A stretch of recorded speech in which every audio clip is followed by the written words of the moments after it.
మే నెల 20వ తారీఖు పునీత సియోన్నా బెర్నార్డిన్ గారి పండుగ.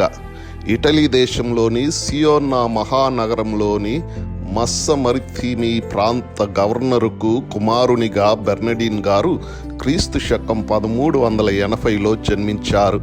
వీరి జ్ఞానస్నానం పేరు బెర్నన్ డగ్లీ ఆల్బిజెస్కీ. తమ 7వ ఏటనే తల్లిదండ్రులను కోల్పోవటం వల్ల ఒంటరి వాడయ్యారు. అప్పుడు వారి పినతల్లి వారిని పెంపకానికి తీసుకుంది. మంచి క్రమశిక్షణలో పెంచింది.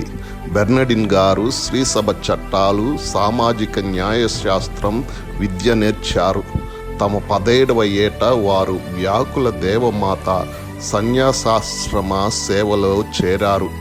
ఆ సభ సియోన్నా నగర ఆసుపత్రికి అనుబంధంగా ఉండేది. తద్వారా అందరి రోగులు, పేదలకు ఊరటనొసగు సేవలందించగలిగారు. క్రీస్తు శకం 1400వ జూబిలీ సంవత్సరంలో సియోన్నా చుట్టుప్రక్కల ప్లేగు అంటువ్యాధి ప్రబలింది. ఆ సమయంలో వారు తమ 12 మంది యువ మిత్రులతో కూడి ఘన సేవలు అందించి వ్యాధిగ్రస్తులను ఆదుకున్నారు. అధిక సంఖ్యలో వస్తున్న వ్యాధిగ్రస్తులందరికీ చిరునవ్వుతో, జాలితో, ఓదార్పు, ప్రోత్సాహంతో సేవించారు. వైద్య సేవలకు తక్కువ మంది ఉన్నా కానీ అవిశ్రాంతంగా పనిచేశారు. ఇలా 2 సంవత్సరాలైన పిమ్మట తనకు సంక్రమించిన ఆస్తి అమ్మి దాని బీద సాధులకు పంచిపెట్టారు. అనంతరం మిక్కిలి కఠినతరమైన కట్టుబాట్లు గల ఫ్రాన్సిస్కన్ సభలో గురు అభ్యర్థిగా ప్రవేశించారు. క్రీస్తు శకం 1403లో బ్రదరుగా ప్రమాణం స్వీకరించారు. ఆ మరుసటి సంవత్సరమే గురుపట్టం పొందారు.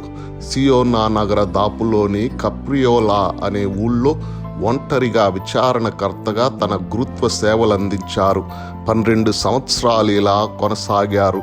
రోము నగరం కూడా విచ్చేసి రోజు విడిచి రోజు చొప్పున 80 దినాలు ప్రజలకు బోధించాలని కోరారు.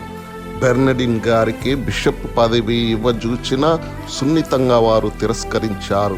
ఇలా 3 సార్లు జరిగింది. కానీ క్రీస్తు శకం 1438 నుండి 1443 వరకు తమ మేత్రాసనంలో వికార్ జనరల్గా సేవలందించారు.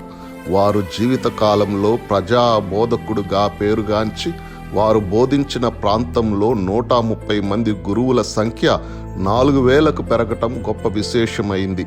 వారు నేపుల్స్కు వెళ్తూ మార్గమధ్యంలో యేసు పవిత్ర నామాన్ని పదే పదే పలుకుతూ క్రీస్తు శకం 1444 మే 20వ తేదీన చనిపోయారు.